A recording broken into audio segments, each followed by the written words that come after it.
नमस्कार, दिन भर की बड़ी खबरों में आपका स्वागत है। मैं हूं शिवानी। आज की खबरों में बात होगी दिल्ली में सरकार बनने से पहले ही बीजेपी की फजीहत शुरू, रेल मंत्री का मांगा इस्तीफा की, साथ ही नीतीश के तेवर से बैकफुट पर आए शाह, सीएम फेस की खुलकर घोषणा की। वहीं 17 समर्थकों के टिकट कटते ही अनिल विज ने किया आर पार का ऐलान की और फालतू है कुंभ, कोई मतलब नहीं, लालू के बयान से छिड़ा सियासी संग्राम की। वहीं सपा सांसद इकरा हसन ने खोया आपा, योगी मोदी पर जमकर निकाली भड़ास की, वोट नहीं दिया तो चला दूंगा बुलडोजर, गुजरात निकाय चुनाव में बीजेपी की साफ गुंडागर्दी की। इसी के साथ आज दिन भर की सभी बड़ी और प्रमुख खबरों को जानेंगे विस्तार से। उससे पहले एक नजर सुर्खियों पर। सब सोच रखा है तो हमारी जरूरत ही क्या, आर पार के मूड में अनिल विज अन्याय पर भड़के।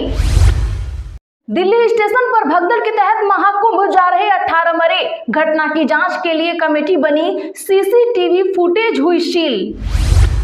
लालू बोले कुंभ फालतू है, इसका कोई मतलब नहीं, भगदड़ के लिए रेलवे को ठहराया जिम्मेदार।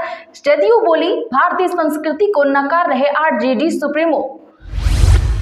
गुजरात निकाय चुनाव पर बिगड़े नेताओं के बोल, चुनाव आयोग तक पहुंचा मामला।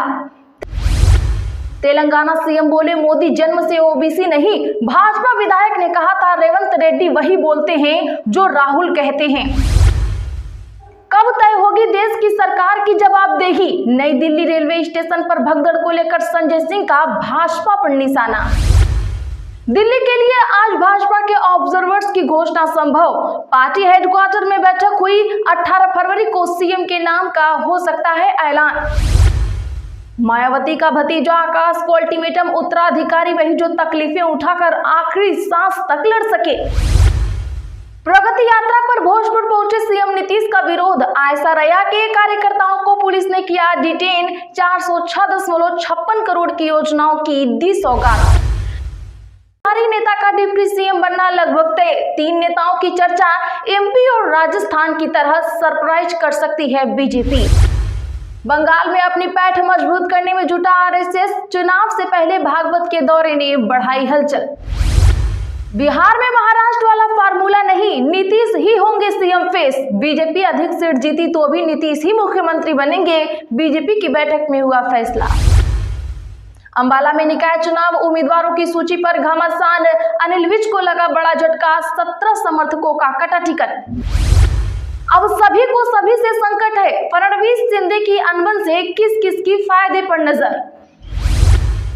13 से 15 अप्रैल तक जेएमएम का महाधिवेशन, साल के अंत तक दिल्ली में होगा पार्टी कार्यालय, अब बंगाल, असम, छत्तीसगढ़ तक विस्तार। कैराना सांसद इकरा हसन ने महाकुंभ पर कही यह बात, बोली ये पूंजीपतियों वाला बजट युवाओं के लिए तो कुछ भी नहीं। अनिल विज की नाराजगी के बाद बीजेपी ने लिस्ट बदली, 11 उम्मीदवार बदले, गुरुग्राम में भी कैंडिडेट बदला, पानीपत में वार्ड उम्मीदवारों की सूची जारी। गुजरात में नगरपालिका और पंचायत चुनाव के लिए वोटिंग हुई आज खत्म, मात्र 45 से 46% तक हुआ मतदान, 18 फरवरी को होगी मतगणना। हरियाणा कांग्रेस को नए प्रदेशाध्यक्ष की तलाश, दीपक बाबरिया के बाद उदय भान की होगी छुट्टी, सुरजेवाला को मिलेगी कमान। चलिए अब जानते हैं बड़ी और प्रमुख खबरों को विस्तार से। उससे पहले वीडियो को लाइक करें, साथ ही आपसे रिक्वेस्ट, खबरों को आखिर तक जरूर देखें। लालू बोले कुंभ फालतू है, इसका कोई मतलब नहीं, भगदड़ के लिए रेलवे को ठहराया जिम्मेवार। दरअसल बता दें कि नई दिल्ली रेलवे स्टेशन पर बीती रात भगदड़ से 18 लोग गुजर गए, मरने वालों में 14 महिलाएं और 3 बच्चे हैं। वहीं मीडिया ने जब सवाल किया कि कुंभ में भीड़ है, इसी को लेकर यह घटना घटी है, इसके जवाब में लालू यादव ने कुंभ को फालतू बताया। वहीं अब लालू प्रसाद यादव द्वारा रेल मंत्री का इस्तीफा मांगे जाने पर बीजेपी के चापलूस प्रवक्ता अरविंद सिंह ने कहा कि उनके दिमाग में तो बस एक ही चीज है कि अपने पुत्र तेजस्वी यादव को बिहार का मुख्यमंत्री कैसे बनाएं, चाहे उसके लिए कोई भी घोटाला करना पड़े तो करेंगे, सावन के महीने में मुर्गा भात खाना पड़े, चाहे मुर्गा बनाना सीखना पड़े। तो उन्होंने अब सीधे सीधे बात को हिंदू मुस्लिम पर लाकर खड़ा कर दिया है। गुजरात निकाय चुनाव पर बीजेपी ने दी धमकी, कहा वोट नहीं दिया तो घर पर चलवा दूंगा बुलडोजर, चुनाव आयोग ने लिया एक्शन। जी हां, बता दें कि आज गुजरात में निकाय चुनाव से ठीक पहले वडोदरा से भाजपा जिलाध्यक्ष का एक धमकी भरा वीडियो वायरल हो रहा है।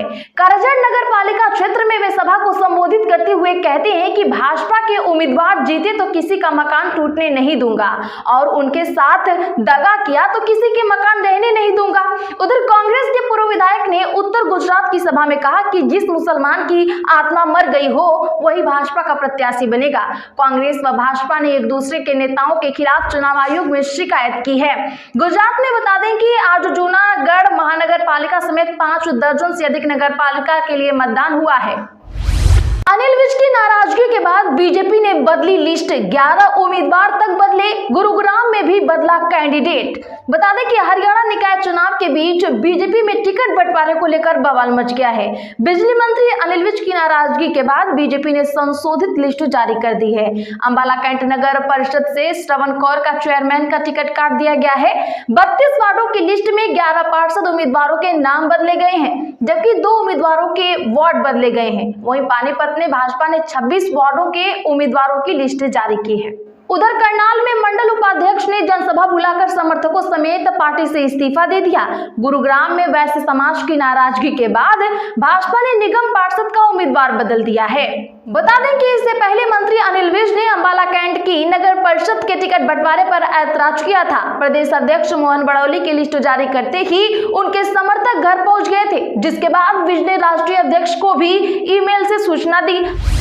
बिहार में महाराष्ट्र वाला फॉर्मूला नहीं, नीतीश ही होंगे सीएम फेस। बीजेपी अधिक सीटें जीती तो भी नीतीश ही मुख्यमंत्री बनेंगे। बता दें कि बिहार में इस साल विधानसभा चुनाव होने को है। इसको लेकर बिहार से दिल्ली तक बैठकों का दौर जारी है। दिल्ली का चुनाव जीतने के बाद भाजपा ने बिहार में अपना सियासी अभियान शुरू कर दिया है। महाराष्ट्र की तरह नेतृत्व के असमंजस को चुनाव से पहले ही दूर करते हुए तय कर लिया गया है कि बिहार में नीतीश के नेतृत्व में ही एनडीए चुनाव लड़ेगा। चुनाव जीतने के बाद नीतीश की अगुवाई में ही सरकार बनेगी। महाराष्ट्र का फॉर्मूला बिहार में लागू नहीं होगा। अगर बीजेपी को अधिक सीटें आती हैं तो फिर भी नीतीश को ही सीएम बनना होगा। पार्टी मुख्यालय में महासचिवों की बैठक में बिहार चुनाव को लेकर बीते दिन चर्चा भी हुई। भाजपा हर तरीके से यह संदेश देना चाह रही है कि एनडीए केंद्र और राज्य दोनों में साथ साथ है। वैसे आपको क्या लगता है, बीजेपी अपने वादे पर टिकी रहेगी या पीठ में छुरा भोंकेगी? कमेंट जरूर करिए। कब तय होगी देश की सरकार की जवाबदेही? नई दिल्ली रेलवे स्टेशन पर मची भगदड़ को लेकर संजय सिंह का भाजपा पर निशाना। जी हां, बता दें कि देश की नई दिल्ली रेलवे स्टेशन पर हुई भगदड़ की घटना को लेकर आम आदमी पार्टी के नेता और राज्यसभा सांसद संजय सिंह ने देश की केंद्र सरकार पर निशाना साधा है। उन्होंने प्रेस कॉन्फ्रेंस कर मामले में केंद्र की भाजपा सरकार और रेल मंत्री की जवाबदेही तय करने की बात कही है। साथ ही उन्होंने आरोप लगाया कि जब भी देश में सरकार की निष्क्रियता के कारण कोई घटना होती है तो सरकार उस मामले में लीपापोती कर उसे दबाने की कोशिश करती है। बता दें कि प्रेस कॉन्फ्रेंस के दौरान संजय सिंह ने यह भी आरोप लगाया कि सरकार ने भगदड़ की घटना में मारे गए लोगों की सही संख्या का खुलासा नहीं किया है। उन्होंने कहा कि यह एक दुर्भाग्यपूर्ण घटना है, लेकिन सबसे अफसोस की बात यह है कि जब भी देश में ऐसी घटनाएं होती हैं तो हमारी सरकार इसे दबाने में लग जाती है। इस मामले में रेल मंत्री घटना के बाद भी कुछ भी मानने को तैयार नहीं थे। वह लगातार सफाई दे रहे थे जैसे कुछ हुआ ही न हो। वहां हजारों लोग नजर आ रहे हैं। इसे नियंत्रित करने के लिए कोई रेलवे शासन नहीं है और पूरे मामले को दबाने का काम शुरू हो गया है। यह बहुत दुर्भाग्यपूर्ण है। बदइंतजामी का, लापरवाही और नाकामी का, नई दिल्ली रेलवे स्टेशन भगदड़ को लेकर केंद्र पर भड़के राहुल गांधी। जी हां, नई दिल्ली रेलवे स्टेशन पर हुई भगदड़ को लेकर आम से लेकर खास लोग तक दुख जता रहे हैं और रेलवे ने एक उच्च स्तरीय समिति का गठन किया है जिससे इस भगदड़ के पीछे का कारण पता चल सके। इस बीच कांग्रेस नेता और रायबरेली से सांसद राहुल गांधी ने सोशल मीडिया एक्स पर पोस्ट कर इस भगदड़ को लेकर केंद्र सरकार पर निशाना साधा है। उन्होंने रेलवे पर निशाना साधते हुए कहा कि यह घटना एक बार फिर रेलवे की नाकामी और सरकार की असंवेदनशीलता को उजागर करती है। अखिलेश यादव बोले, हमने भाजपा से सीखा कपड़े पहनकर नहाना। कानपुर में कहा, महाकुंभ में सिर्फ वीआईपी ट्रीटमेंट चल रहा है। सपा सरकार में भी जब कुंभ हुआ था तो गंगा में डुबकी लगाई थी। हम लोग लगातार सीखते रहते हैं, लेकिन इस बार तो हमें भाजपा से नया सीखने को मिला है कि कपड़े पहनकर भी नहाया जा सकता है। महाकुंभ में वीआईपी ट्रीटमेंट चल रहा है और आम आदमी सिर्फ पैदल चल रहा है। बीजेपी वाले खुद को इतना ज्ञानी समझते हैं जैसे जो करते हैं वही सही रहता हो। ये कहते हैं कुंभ में हमने 100 करोड़ लोगों की व्यवस्था की है। जब इतनी व्यवस्था है तो इतने लोगों की जानें कैसे जा सकती हैं? ये बातें आज सपा प्रमुख अखिलेश यादव ने कानपुर में कही। अखिलेश यादव ने कहा कि भाजपा ने पॉलिटिकल इमेज चमकाने के लिए प्रचार तो खूब किया, लेकिन व्यवस्था नहीं कर पा रही। यह सिर्फ भाजपा का महाआयोजन बनकर रह गया है। सरकार ने महाकुंभ से ज्यादा बजट अपने प्रचार में खर्च किया है। दिल्ली में बिहारी नेता का डिप्टी सीएम बनना लगभग तय। 3 नेताओं के नामों की चर्चा है तेज। दरअसल बता दें कि 27 साल बाद दिल्ली की सत्ता पर काबिज हुई बीजेपी में सीएम के नाम और मंत्रिमंडल के गठन की कवायद तेज कर दी गई है। पीएम नरेंद्र मोदी यूएस दौरे से लौट चुके हैं। अब जल्द ही दिल्ली की नई सरकार शपथ ले सकती है। दिल्ली में बीजेपी की वापसी में पूर्वांचल के वोटरों का बड़ा योगदान है। पूर्वांचल बाहुल्य 23 सीटों में से भाजपा 70 सीटें जीतने में कामयाब हुई है। इसीलिए संभावना जताई जा रही है कि दिल्ली में इस बार सीएम के साथ 2 डिप्टी सीएम भी बनाए जा सकते हैं। इनमें से एक चेहरा बिहार से ताल्लुक रखने वाला हो सकता है। इस रेस में 3 नाम अभय वर्मा, चंदन चौधरी और पंकज सिंह का आगे है, लेकिन बीजेपी मध्य प्रदेश और राजस्थान की तरह किसी नए नाम से सरप्राइज दे सकती है। तो आज के लिए बस इतना ही। ऐसी ही बड़ी खबरों के लिए हमारे चैनल एसपी लाइव को भी सब्सक्राइब करके बगल में घंटी के निशान को भी जरूर दबा लें। वीडियो को लाइक और शेयर करना ना भूलें।